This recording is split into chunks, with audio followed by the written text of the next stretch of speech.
First, a word from our sponsor, The Tomb of Gaks by GUI Cube, an adventure homage and campaign setting honoring Gary Gygax, brought to you by Luke Gygax and publisher Alphinius Goo. The Tomb is a brutal, grim-dark dungeon crawl in the classic old-school style, and the campaign setting completely unique, featuring a number of old-school luminaries as NPCs that you can encounter and interact with. The ghost of Gerald Gygax, Luke Gygax and his family, Peter Ackes and Mike Carr, Larry Elmore, Ed Greenwood, Errol Otis, plus me, Dan the Didactic. And we also contributed writing to this project. And if you've never seen them, GUI Cube products are first rate. Here's a copy of their last box set, The Darkest Dream. Comes in a sturdy cardboard box with reward cards, magic item cards, NPC cards. These books are spiral bound so they lay flat on your table, slick pages, and first-rate art made by humans. Pledge early and you get a ton of extra stuff. Link below.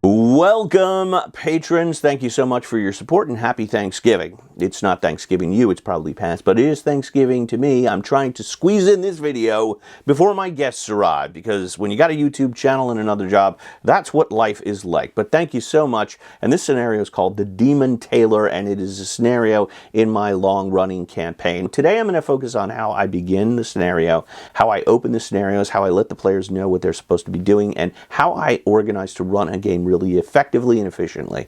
I've got 4 players tonight. Gene is playing, well, not actually tonight because this happened a week ago, but Gene was playing Holger Richtenvoss, a bounty hunter. Veronica was playing Natasha Brower, a wizard. Maria is Marianne de Noir, a duelist. You may remember her from the Reviled Society campaign. And Michelle is playing Silence, a thief, who is a replacement character. She played Silence in the Caves of Carnage. She also played a character called Raven in the Reviled Society, and what this is a composite character. She's mashing them up. She's changing the name to Silence because she likes Silence better, but she's taking Raven's backstory and we're working with that. Now, one of the ways I run this 30-year campaign is we will play for some time, and then when we get bored, we stop for a little while, and I'll do an offshoot campaign like Caves of Carnage or the Reviled Society. We'll take some characters, we'll work them up to 3rd or 4th level. Then if one of the older characters die, we have a replacement character. In case you're wondering, my long-running campaign, the character is about 6th to 8th level, right? So 4th isn't too far away from that, right? So that's what we're doing. We're inserting my wife's character in there. We've not played these characters or this main campaign for some time. So the player characters, when we last left off, were separated by long distances, so I have to get them back together. I have to remind the players about these different plot lines they may have forgotten about because it's been a while. So I have a lot of work cut out for me. So this scenario is based on Terror in the Streets by Kelvin Green, published by Lamentations of the Flame Princess. You may remember I gave it a very positive review sometime back, and I'm also going to be talking about how I adopt other people's work for my table. Before we go any further, I'll be appearing at DaveCon in Bloomington, Minnesota, April 26th to the 28th. Other guests include Dave Wesley, creator of Brownstein, the forerunner of Blackmoor and Dungeons & Dragons, Mike Carr, author of In Search of the Unknown, and Dave McGarry, creator of the Dungeon board game. There is a link below and a special discount code in this video. Watch closely. When you see my miniature make a cameo, the secret code will appear nearby. So keep your eyes peeled and use that discount code when you sign up. Now let's take a look at Terror in the Streets by Kelvin Green. This is a mashup between Three Musketeers and Silence of the Lambs. A serial killer is kidnapping and skinning children and making them into a skin suit. He believes the children are demons, and if he kills them, he's going to prevent an earthquake that's going to destroy all of Paris, and he's trying to save thousands of lives. The players are hired by the parent of one of the victims to find their missing child. I realize this is very dark subject matter, and it is not for everyone. You've got to know your table. I've been playing with these people for years. They are fans of Thomas Harris, Stig Larsson, Joe Nesbo, all the like Swedish Nordic thriller books. So they love that stuff. So I know my audience here, so make sure you know yours. This scenario runs like a police procedural where you interview the victim's parents and witnesses, and a pattern emerges. The child was last seen with a tall man with a big nose wearing a blue cloak. Blue cloaks are worn by the palace staff, and the man also resembles Cardinal Richelieu, the arch-villain for the Three Musketeers. He also sends cryptic letters about his great work.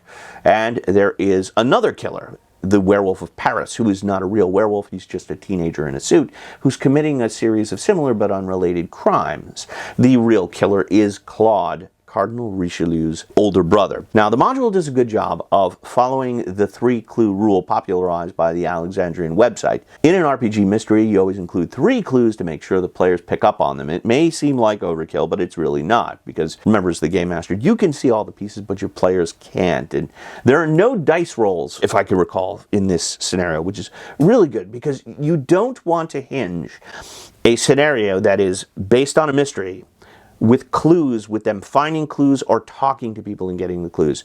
You want them to talk to the witnesses, and the witnesses just give them all of the information. Now, I had to switch this setting from Paris to the city of Middenheim, where my campaign is set. That's the Middenheim from the Warhammer world, from Warhammer Fantasy Roleplay, because this campaign originally began as a Warhammer Fantasy Roleplay game. So I've got to do a little switching around. My demon tailor is still the older brother of the Cardinal, but the Cardinal has been changed to my version, an Inquisitor named Minister Payne, who hates wizards. Now, at the same time, there are a number of other things for the players to contend with. There is an unrest die. It is a d6 that is placed in the center of the table, and this measures how angry the average person in Paris is. Now, a 1 is not angry.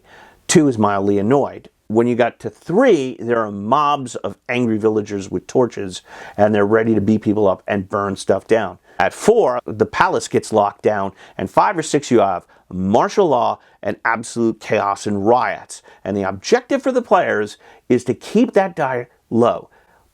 At least that's what it's supposed to be. Mine decided to raise the die, which is a lot more interesting, actually. Other subplots, and there are many.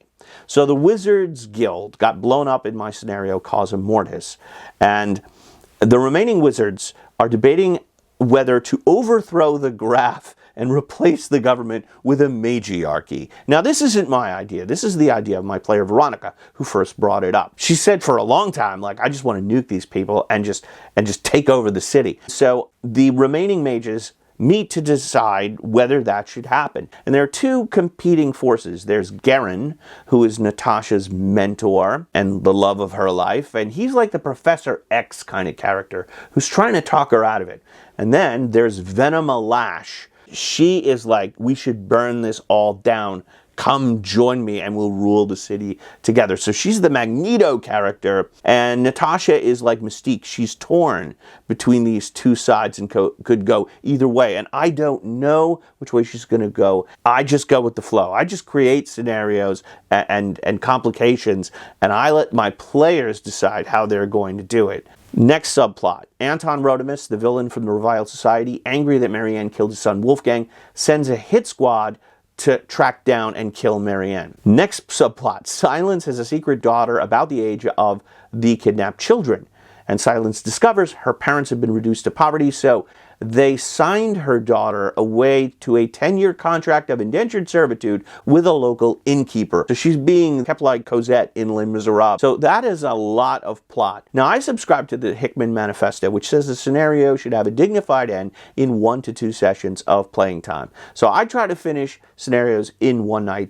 if that's possible. Now, here's a few tricks to doing that. First, I only have 4 players tonight, which means they will spend less time making decisions and doing weird things. And as Matt Colville points out, you think adding 1 player, let's say from 4 to 5, that would add 20% more playtime, but sometimes it can double the amount of playtime. So I have a smaller crew, making it possible for us to play more game in less time. Another key is establishing a clear objective from the start, and still another one is having a really well organized notebook. I am going to take all of this and transcribe it to my notebook.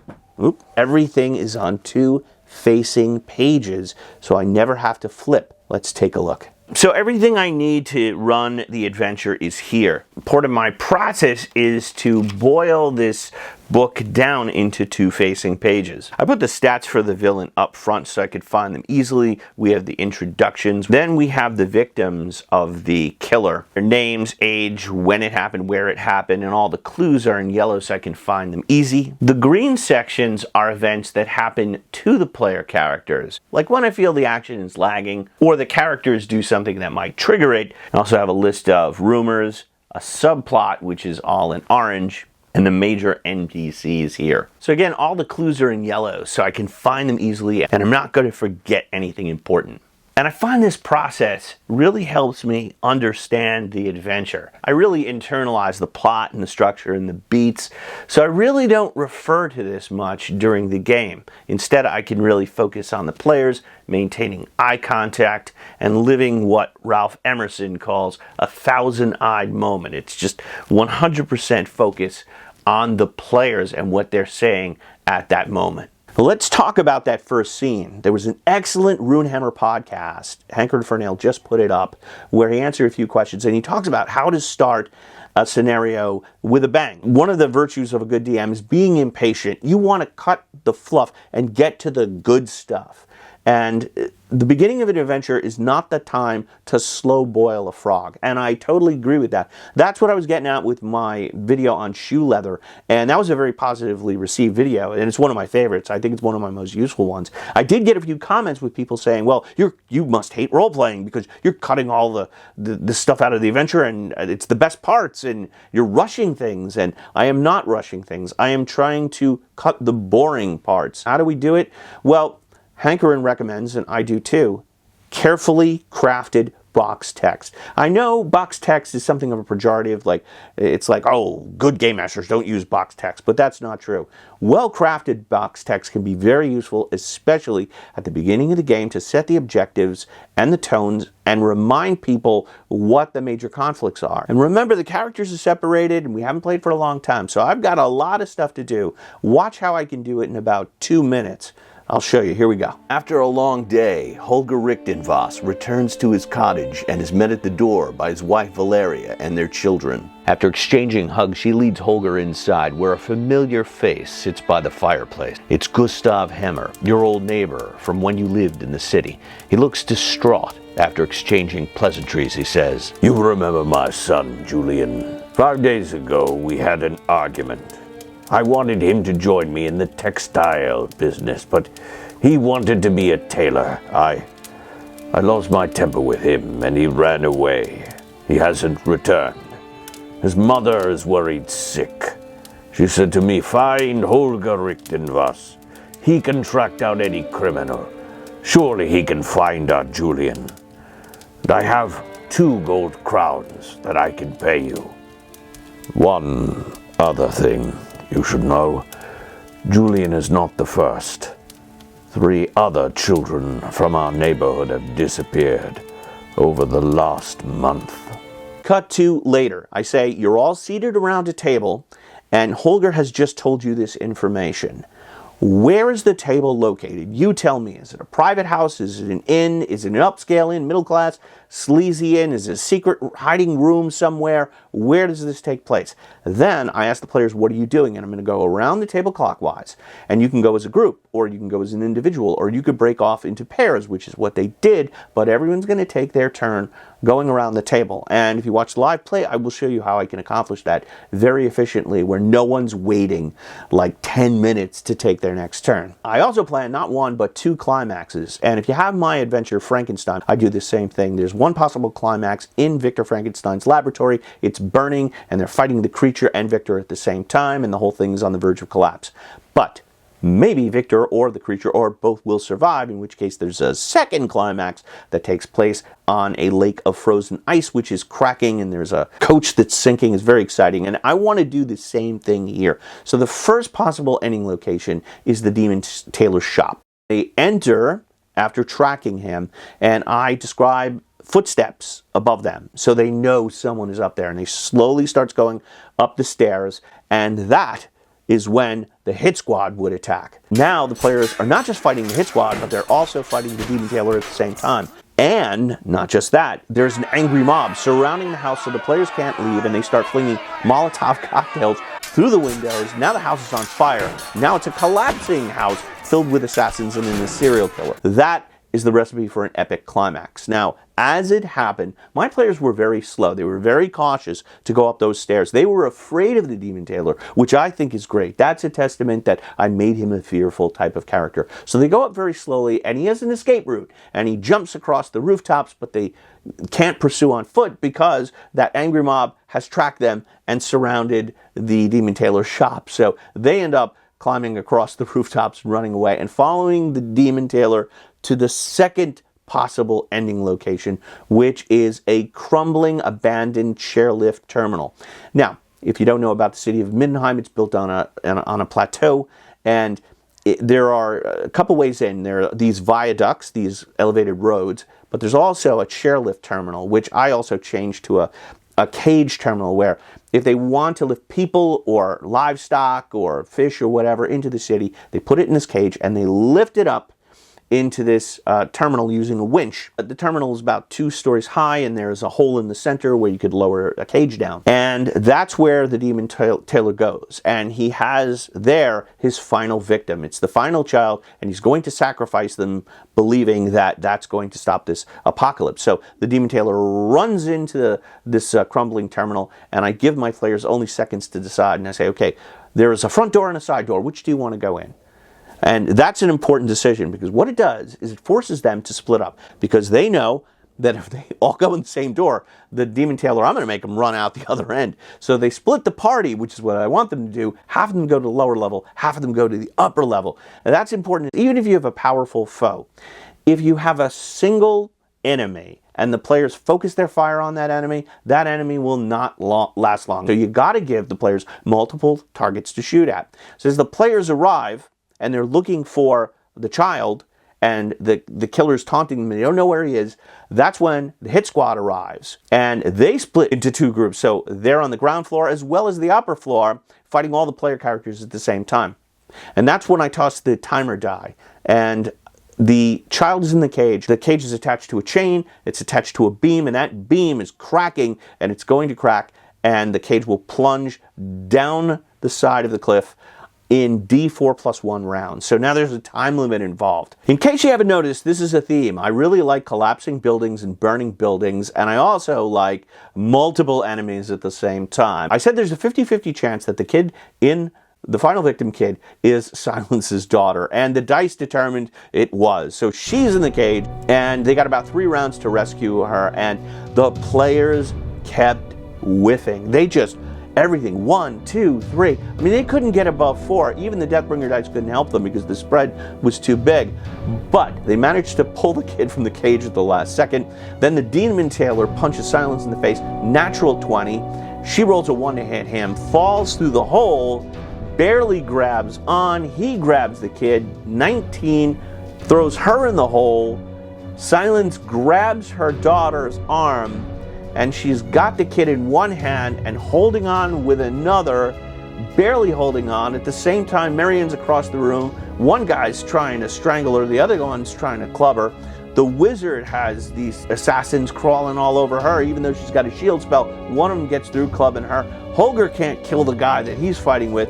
All of a sudden, the players have this streak of good luck. Natasha guns down 3 of the assassins with magic missiles. Marianne flings her dagger, hits the Demon Tailor. Holger pulls Silence up out of the hole. She natural 20s the Demon Tailor down the hole, and he plunges to his death hundreds of feet below.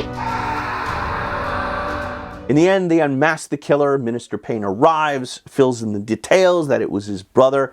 And is it a happy ending? Not quite.